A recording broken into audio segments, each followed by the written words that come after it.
little earlier tonight, reflections on just how far we have come since that day 25 years ago.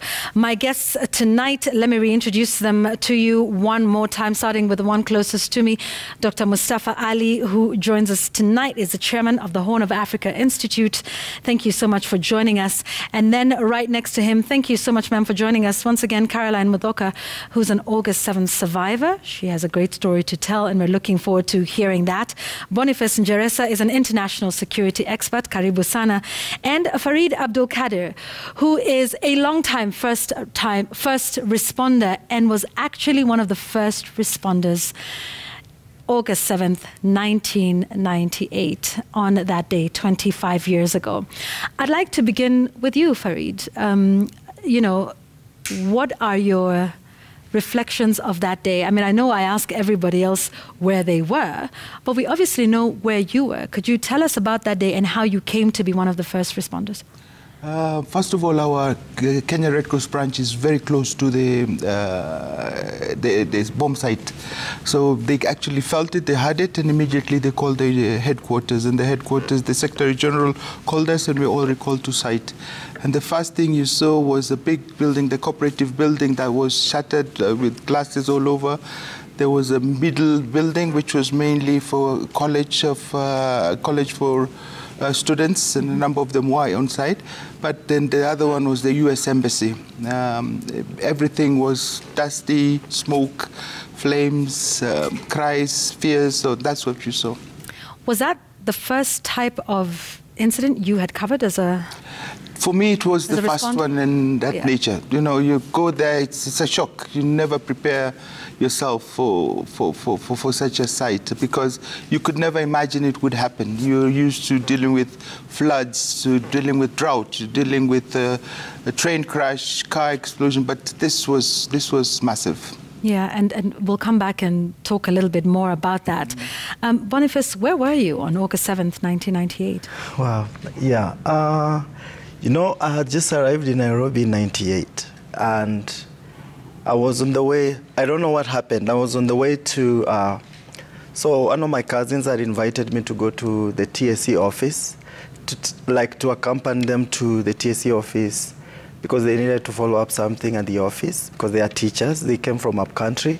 So I was walking all the way from my Ndeleo house. I met, actually, my cousin in my Ndeleo house, and we decided to walk to is the Ufundi Cooperative, and then now go to TSC offices. And you know, as soon as we arrived, we reached by Reinsurance Plaza building. Hell broke loose. So we saw, the first thing I saw was the first explosion. I saw like this green light that lit the sky over Cooperative House building. Green light, you said? Like a huge ball of green light. Okay. And then before I knew, there was a second explosion, small one, and then a massive explosion, and everything was different because I had sirens going on all over the place. Vehicles were honking. People were running away from the city center. The next thing I saw myself was like, I don't know where my cousin went, because I took my own route, dived into a bus, and then the next thing is like I headed to Eastlands, but I was supposed to be going to Westlands. Okay. So, I mean, a lot of things happened in a split second, and I was really terrified. I thought maybe Nairobi was going just to be, that was the end of Nairobi.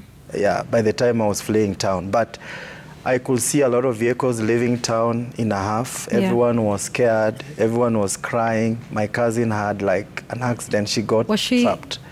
Like she got like cut by the wire. She tried to cross through the Supreme Court compound to escape, and then she couldn't make it. But eventually she moved out of the city safely. And then as soon as I arrived like home later, I actually walked home from Eastlands. And as soon as I arrived home, I saw on TV that we had this bomb blast that had claimed lives, and everyone was... the story of our story changed like completely. Yeah. Caroline, thanks for being with us. Yes. How did you come to be there on that day? Well, I worked on 19th floor of the cooperative building, and I went to work just like any other day. It was a bright Friday. I got there early, and at 10 a.m. we were served with our 10 o'clock tea. And about 10:30, before 10:30, we had a commotion outside, and we knew Teachers Service Commission and the banks were on strike. Mm-hmm. So we thought it was them trying to do their thing. So my colleagues ran to look on the window, and I was a computer programmer, and I was 7 months pregnant. So I stood up slowly and walked towards the window. And immediately I glued my face on the glass. That's when the blast went off. I was thrown back to the floor, and I fell on my front. That means I was laying on the baby, and so many glasses were falling on me, and the whole computer room was petitioned with glass. So as I lay there, my colleague called me Caroline, and I said, let's pray. And in a minute, the building was shaking, and she told me, Caroline, how about my children? I said, let's pray. And we said, Mungu tusaidie. And then in a little bit, she told me she could hear people walking. I said, Lillian, if you don't pull me from here, I would die. Because I couldn't see. I had a deep cut and a glass in my eye, and I had a deep cut on the other side.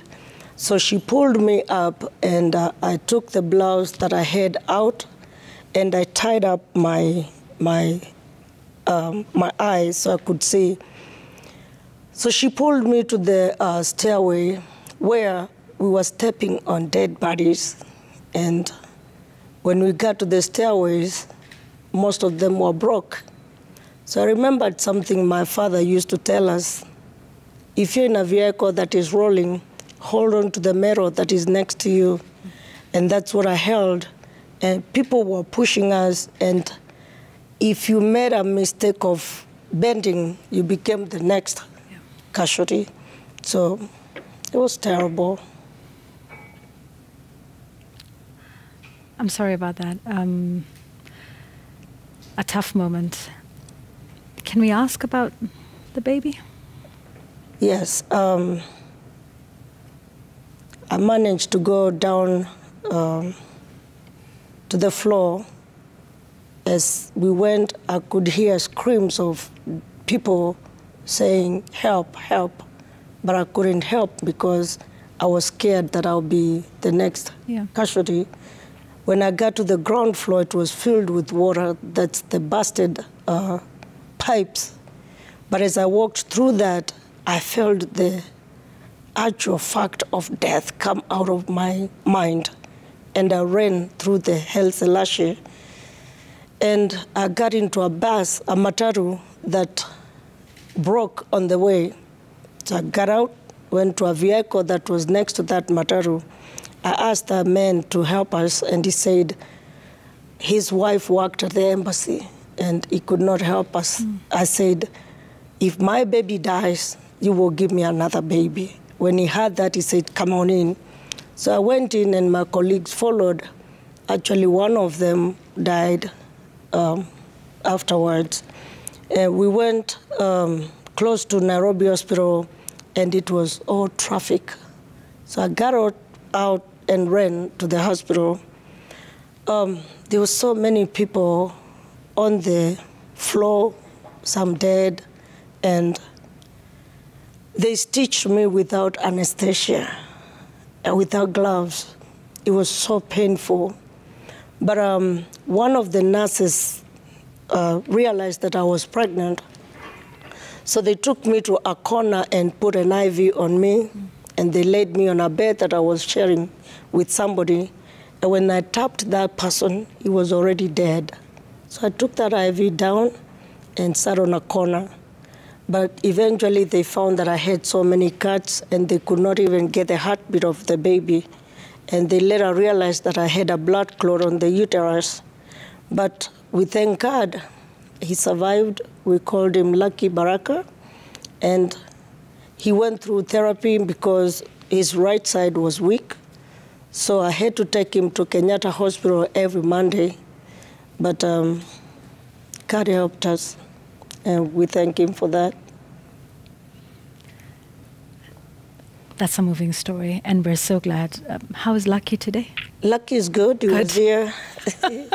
Yeah, he was here. Good to hear. Yeah, he's good. That's good to hear. That's such a powerful story, and we'll also come back and talk about what life has been like for the last 25 years. Right. You know, compensation aside, which is an important issue we'll discuss, there's a lot more, obviously, that we need to talk about. Dr. Mustafa, where were you on that day? I was in my office in downtown Nairobi, not very far from the embassy itself. I used then to work for a community organization, and part-time as a journalist, actually. So, yeah. And that was 98, and I had a loud bang. Then the lights went off in the office, and after a few minutes, people were wailing. So I walked up to where people were wailing. That was on Moy Avenue, and could see obviously there was something wrong that had happened, and walked towards closer to the U.S. Embassy at that time, and just witnessed a very messy situation. It was quite traumatizing, and I didn't want to stay there, so I left that place. And you know, didn't go back there until the next day, just to check what was happening. Yeah. And the rescue efforts were ongoing at that time. Yeah. Had your work in countering violent extremism and, you know, in these studies, had that gained roots at that time, or no? I had just you know, a few months back, I had just completed my first degree in information sciences. Yeah. And I had not started thinking about or working around violent extremism and terrorism. But that bombing was a wake-up call. Because at that time, then I figured and saw that the radicalization was going on. We didn't know it was radicalization in the country, but at that time there was radicalization going on in this country, unabated, in the open.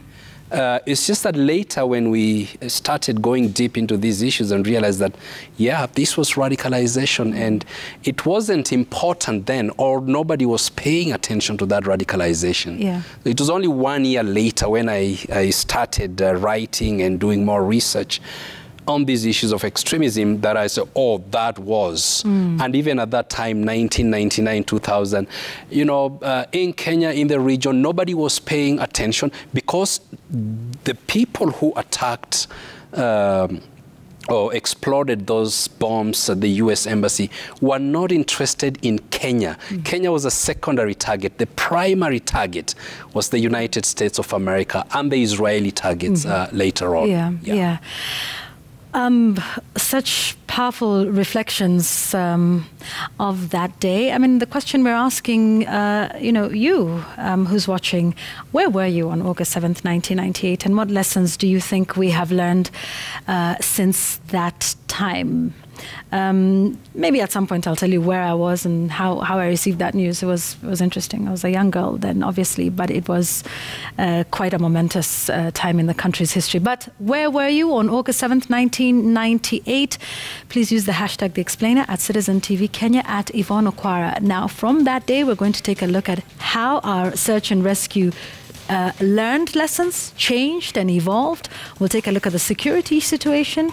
We'll take a look at what is needed, not just for the survivors of August 7th, but of other traumatic experiences and attacks that we've had.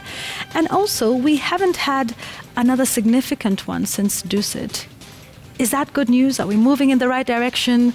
Those are some of the questions we will be getting to in just a moment. So we'll be back with my guests. But first, right after the break, I'll update you with the business and sports, and then we'll come back and continue with this.